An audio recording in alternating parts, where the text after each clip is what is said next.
आयशा, लगता है कल ईद हो जाएगी। मैं तो नए कपड़ों का इंतजार कर रही हूँ। देखो अली, चांद निकल आया। वाह! ईद आ गई।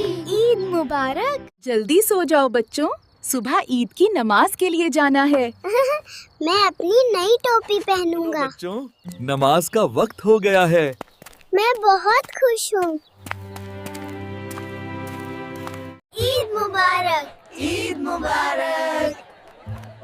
आयशा, मुझे ईदी भी मिली। ये लो तुम दोनों की ईदी। वाह! शुक्रिया अब्बू। ये टोपी और कुछ ईदी तुम्हारे लिए। वाकई शुक्रिया भाई। असल ईद दूसरों को खुश करने में है।